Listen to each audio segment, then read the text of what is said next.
창세기 21장. 여호와께서는 말씀하신 대로 사라를 보살펴 주셨고 약속하신 대로 사라에게 이루어 주셨습니다. 사라는 임신하여 하나님께서 말씀하신 그 예정된 때에 늙은 아브라함의 아들을 낳았습니다. 아브라함은 사라가 낳아준 아들의 이름을 이삭이라고 지었습니다. 아브라함은 하나님께서 명령하신 대로 이삭이 태어난 지 8일 만에 이삭에게 할례를 베풀었습니다. 아브라함의 아들 이삭이 태어났을 때 아브라함의 나이는 100살이었습니다. 사라가 말했습니다. 하나님께서 나에게 웃음을 주셨다. 이 이야기를 들은 사람들도 나처럼 웃게 될 것이다. 어느 누가 사라가 아이를 낳을 수 있으리라고 아브라함에게 말할 수 있었겠는가. 그런데 나는 지금 늙은 아브라함에게 아들을 낳아 주었다. 이삭이 자라나 젖을 뗄 때가 되었습니다. 이삭이 젖을 떼던 날에 아브라함은 큰 잔치를 베풀었습니다. 그런데 사라가 보니 이스마엘이 이삭을 놀리고 있었습니다. 이스마엘은 아브라함이 사라의 이집트인 여종 하갈에게서 낳은 아들입니다. 그래서 사라가 아브라함에게 말했습니다. 저 여종과 그 아들을 쫓아내십시오. 이 여종의 아들이 우리 아들 이삭과 함께 재산을 물려받을 수 없습니다. 아브라함은 이 일로 인해 매우 괴로웠습니다. 왜냐하면 이스마엘도 자기 아들이었기 때문입니다. 하지만 하나님께서 아브라함에게 말씀하셨습니다. 저 아이와 여종 때문에 염려하지 마라. 사라가 무슨 말을 하든 그 말을 들어주어라. 내가 너에게 약속한 자손은 이삭에게서 나올 것이다. 그러나 여종에게서 낳은 아들도 네 아들이므로 내가 그의 자손도 큰 나라가 되게 할 것이다. 아브라함이 이튿날 아침 일찍 일어나 먹을 것과 물을 가득 채운 가죽 부대를 준비해서 하갈에게 주었습니다. 아브라함은 그것들을 하갈의 어깨에 메어준 다음 이스마엘과 함께 하갈을 내쫓았습니다. 하갈은 밖으로 나가 브엘세바 광야에서 헤매고 다녔습니다. 가죽 부대의 물이 다 떨어지자 하갈은 자기 아들을 어떤 작은 나무 아래에 두었습니다. 그리고는 내 아들이 죽는 모습을 차마 볼 수가 없구나 하고 말하며 활의 사정거리만큼 떨어진 곳으로 가서 주저앉았습니다. 그리고 이내 아들 쪽을 바라보다가 그만 울음을 터뜨리고 말았습니다. 하나님께서 아이가 우는 소리를 들으셨습니다. 하나님의 천사가 하늘에서 하갈을 불렀습니다. 하갈아, 왜 그러느냐? 두려워하지 마라. 하나님께서 아이가 우는 소리를 들으셨다. 아이를 일으켜 세워 손을 꼭 잡아라.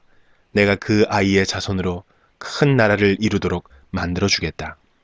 하나님께서 하갈의 눈을 밝게 하셨습니다. 그러자 하갈은 우물을 발견하게 되었고 그 우물로 가서 가죽 부대에 물을 담아다가 아이에게 먹였습니다. 그 아이가 자라는 동안 하나님께서 그 아이와 함께 계셨습니다. 이스마엘은 광야에서 살았고 훌륭한 활잡이가 되었습니다.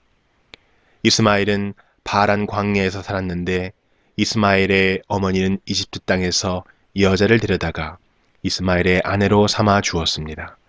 아비멜렉이 자기의 군대 사령관 비골을 데리고 아브라함에게 와서 말했습니다. 그대가 하는 모든 일에 하나님께서 함께 하십니다.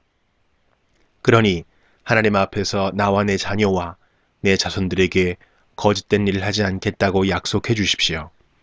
내가 당신에게 친절을 베풀었듯이 당신도 나에게 그리고 당신이 나그네로 살았던 이 땅에 친절을 베풀어 주십시오. 아브라함이 말했습니다. 그렇게 하기로 약속합니다.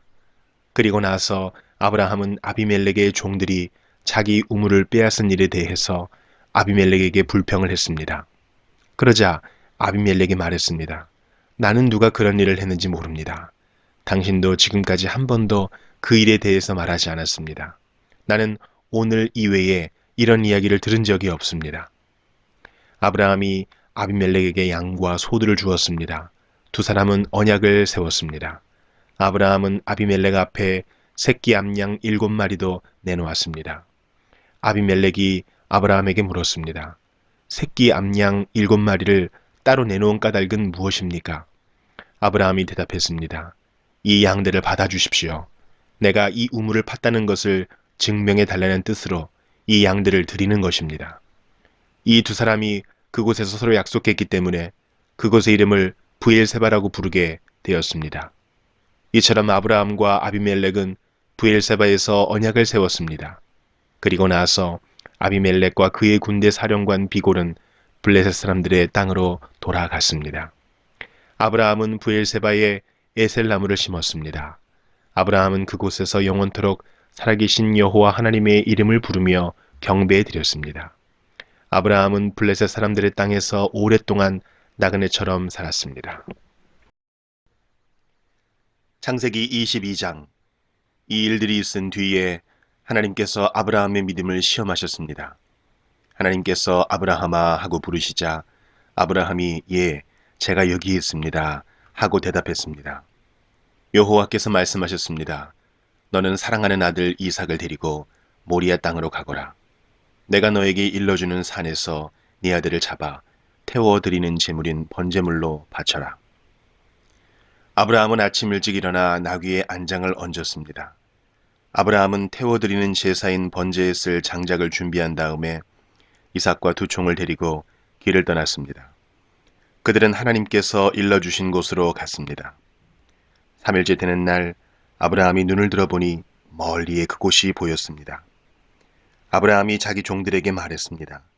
나귀와 함께 이곳에 머물러 있어라. 내 아들과 나는 저쪽으로 가서 예배를 드리고 돌아오겠다. 아브라함은 태워드리는 제사인 번제에 쓸 장작을 자기 아들에게 지게 했습니다. 아브라함은 불과 칼을 챙긴 후 아들과 함께 걸어갔습니다. 이삭이 아브라함을 불렀습니다. 아버지, 아브라함이 왜 그러느냐 하고 대답했습니다. 불과 장작은 있는데 번제로 바칠 양은 어디에 있습니까? 하고 이삭이 물었습니다. 얘야, 하나님께서 번제로 바칠 양을 준비하실 것이다. 아브라함이 대답했습니다. 아브라함과 그 아들은 함께 길을 걸었습니다. 그들은 하나님께서 일러주신 곳에 이르렀습니다. 아브라함은 그곳에 제단을 쌓고 장작을 벌려놓은 다음 자기 아들 이삭을 묶어 제단 장작 위에 올려놓았습니다. 그리고 나서 칼을 들어 자기 아들을 죽이려 했습니다. 그때에 여호와의 천사가 하늘에서부터 그를 불렀습니다. 아브라함아, 아브라함아. 그러자 아브라함이 예, 제가 여기 있습니다 라고 대답했습니다. 천사가 말했습니다. 네 아들에게 손대지 마라. 아무 일도 그에게 하지 마라. 네가 하나밖에 없는 아들을 아낌없이 바치려 하는 것을 내가 보았으니 네가 하나님을 두려워하는 줄을 이제 내가 알았노라. 아브라함이 눈을 들어 살펴보니 나무에 뿔이 걸려있는 순양 한 마리가 보였습니다. 아브라함은 그 양을 잡아다가 자기 아들 대신에 하나님께 번제물로 드렸습니다. 이 일 때문에 아브라함은 그곳의 이름을 여호와 이레라고 불렀습니다. 그래서 지금까지도 사람들은 여호와의 산에서 준비될 것이다 라는 말을 합니다. 여호와의 천사가 두 번째로 하늘에서 아브라함을 불렀습니다. 천사가 말했습니다. 여호와께서 말씀하셨다. 네가 하나밖에 없는 아들을 아끼지 않고 나에게 바치려 했으므로 맹세코 내가 너에게 한 가지 약속을 해 주겠노라. 내가 분명히 너에게 복을 주고 또 많은 자손을 줄 것이다. 네 자손은 하늘의 별처럼 바닷가의 모래처럼 많게 될 것이며 네 자손은 원수의 성들을 정복하게 될 것이다. 네가 나에게 복종하였으므로 네 자손을 통해 땅 위의 모든 나라들이 복을 받을 것이다. 아브라함은 자기 종들이 있는 곳으로 돌아왔습니다. 그리고는 함께 일어나 브엘세바로 갔습니다. 아브라함은 브엘세바에서 살았습니다. 이 일이 있은 뒤에 누군가가 아브라함에게 말했습니다. 밀가도 당신의 형제인 나홀의 아이들을 낳았습니다.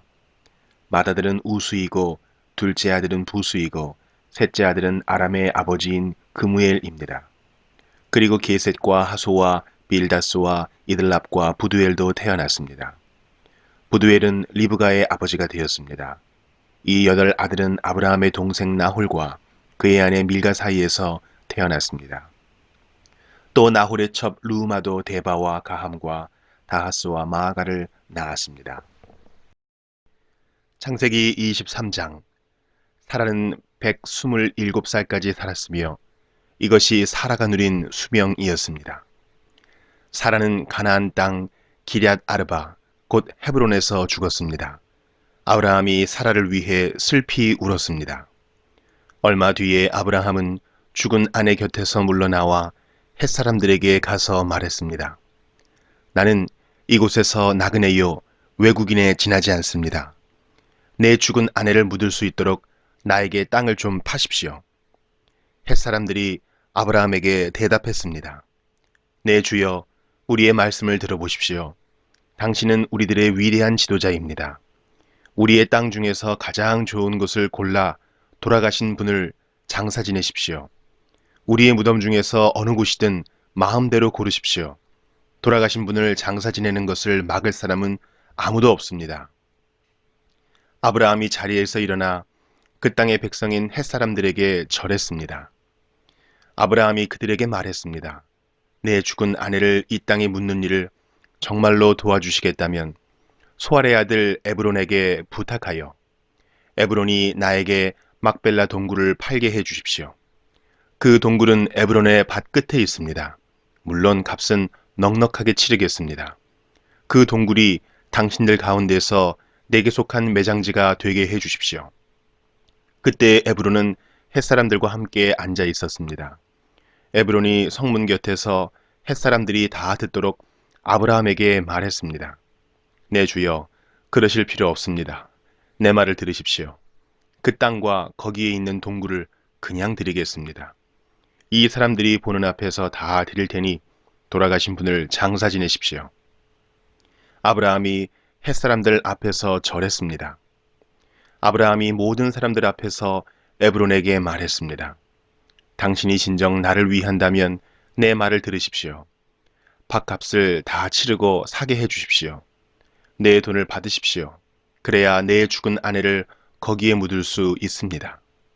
에브론이 아브라함에게 대답했습니다. 그 땅을 값으로 치면 은 400세겔은 되지만 나와 당신 사이에 그것이 무슨 말입니까? 돌아가신 분을 장사 지내십시오. 아브라함은 햇사람들이 보는 앞에서 에브론이 말한 은 400세겔을 장사하는 사람들의 계산 방식에 따라 달아주었습니다. 이렇게 해서 마므레 동쪽의 막벨라에 있는 에브론의 밭이 팔렸습니다.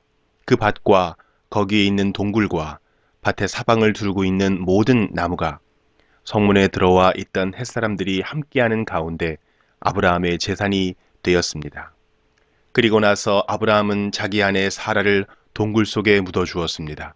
그 동굴은 가나안 땅인 마므레에서 가까운 막벨라 밭에 있었습니다. 마므레는 지금의 헤브론입니다. 그리하여 밭과 거기에 있는 동굴은 햇사람으로부터 아브라함에게 속한 매장지로 바뀌어졌습니다.